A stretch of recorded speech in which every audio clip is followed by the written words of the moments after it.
And this is the sixth segment, Real Talk 101, episode 115. So, humingi na naman tayo ng payo dito, 'di ba? Kung ano naman yung maibibigay niyang payo, kung ano yung matatanggap natin, kung ano yung meron at dapat natin gawin, dapat nating iwasan. Okay? So, ayan na 'yan. Hingi tayo dito. Dito. Love! And that is Swan. Wala, ang dami sigurong kulang sa pag-ibig ngayon at pagmamahal. Bakit ganon?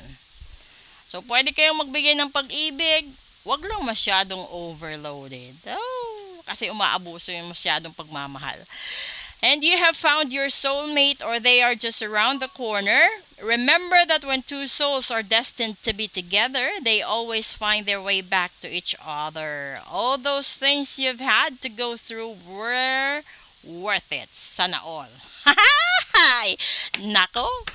Ngayon, tumataginting sa lahat ng umaasa na may magmamahal pa sa kanila. Around the corner lang daw. And then doon naman sa mga bigo, wag ka daw mabigo kasi marami pang taong magmamahal sa'yo. Darating din ang tamang tao para sa'yo. Ngayon, ang tanong, hanggang kailan mo kayang antayin? Ano ba dapat mong gawin para dumating sa buhay mo yung soulmate? Una, i-clear mo yung self-vibrations mo. And that is through cleansing. Kapag na-cleanse mo yung sarili mo, hayaan mo, no? In a week or two, at gagaan lahat yan sa buhay mo. And then you will realize and you will notice kung sino talaga yung tao na nakatalaga sa'yo na maging soulmate mo. And maging destined makasama mo habang buhay. Nako. At kung ito naman talaga yung reading niya araw-araw, di ba mapapasana all ka? Ito naman yung gusto natin Dito tayo marupok. Dito tayo nang hihina. Dito tayo nawawala ng lakas, nawawala ng paninindigan at nawawala ng tiwala sa sarili. Dito rin tayo nabubuwang, natatanga, nababaliw. Ano pa bang meron dyan? Nabubulagan, nabibingi, lahat na. Diyos ko. Pero nasa inyo na yun kung hanggang kailan at kung gaano kataas ng level ng katangahan, katarantaduhan, kasiraan, no? Nasa sayo na yon. Pero ang pinakamahalaga kasi kapag sa larangan ng pag-ibig, unahin mo munang mahalin ang sarili mo bago ka magmahal ng ibang tao. Kasi you will never reflect brilliantly to other people unless you know how to love yourself.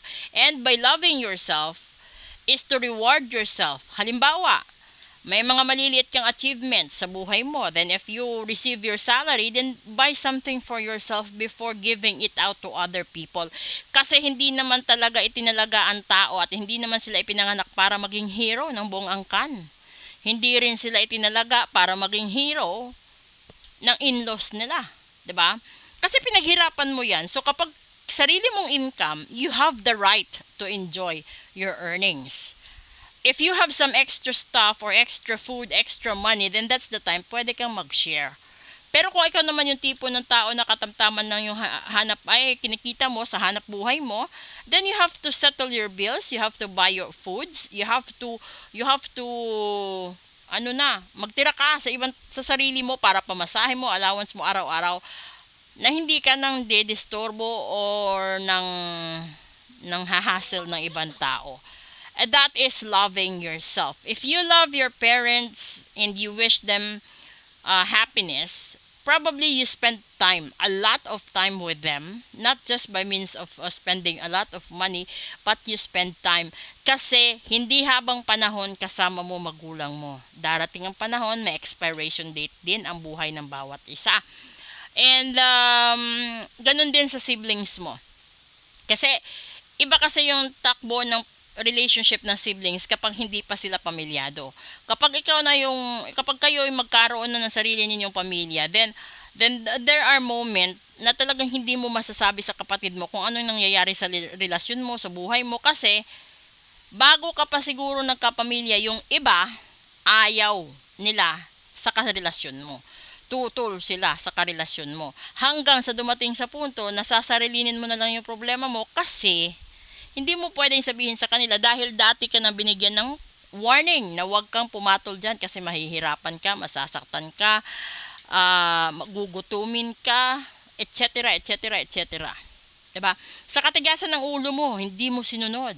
And then, nangyari nga. Oh, 'di ba?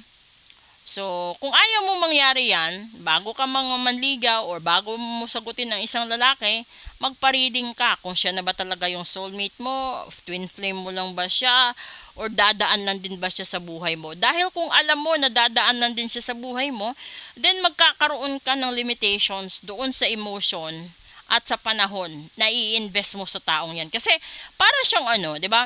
Para siyang insurance na good for 6 months, good for 1 year.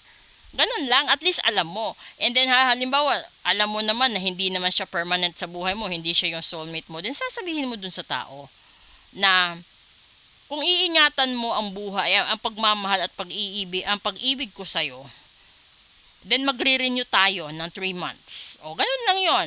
Setting some timeline para naman ingatan. Kasi, ang pangit naman nagkaroon ka ng asawa, away bati, di ba? Walang katahimikan. And then never ka naman magkakaroon ng katahimikan kung wala kang pera. Kasi kapag wala kang pera, wala kang kakainin, lalo na kung marami kang anak, wala kang ipapakain. Kapag dumating pa sa panahon na nag-aaral, lalong wala. Di ba? Mahal mo yan sa buhay.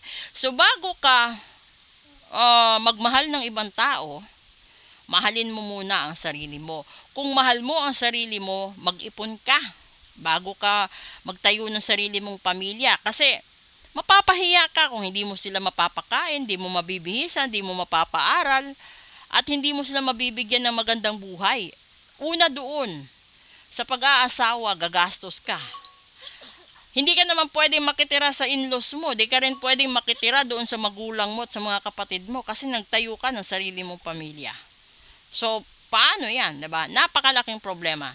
So, yung tinutukoy dito na pag-ibig is not just a relationship between your special someone, but as well with your family members, your friends, your colleagues sa trabaho, and relatives and some other people pa. Kasi kabuuan nito no? But if you are looking for that specific person na siya na talaga yung forever mo, siya na talaga yung destiny mo, then you have to take care of your soul. Magpa-cleansing ka para naman maging aliwalas. Kasi para siyang salamin. Yung buhay mo, kapag hindi mo pinaritual, hindi mo pina-cleansing, ano yan? It's either blurry or talagang madilim na. 'Di ba? Imaginein mo, yung isang salamin, buong buhay hindi nalinisan. Makaklaro mo pa ba sarili mo? 'Di ba hindi na? Baka minsan sa sobrang titig mo sa salamin na madumi, hallucinated ka na kasi ibang figure na yung nakikita mo doon kasi madumi siya. All you have to do is to cleanse and you have to do is to clean it, 'di ba? Pag nalinis yung salamin, makikita mo lahat ng dungis sa pagmumukha mo. So kung na-cleanse naman yung soul mo, malalaman mo saan galing ang mga problema kung bakit inaalat ka sa larangan ng pag-ibig, pagmamahal sa siblings, pagmamahal sa magulang, pagmamahal sa katrabaho, kaibigan at ibang tao. And that's the real talk right there. Marami tayong hinahanap na hindi kayang bilhin ng pera. Ang pagmamahal ay isa na doon. Pangalawa, ang kalusugan. Pangatlo, ang pagkakaroon ng peace of mind. Okay? So, all you just have to do is to let me know if you want to fulfill your full private reading. And then, aside from that, kung gusto nyo magpa-cleansing ritual. Maraming salamat po and good afternoon.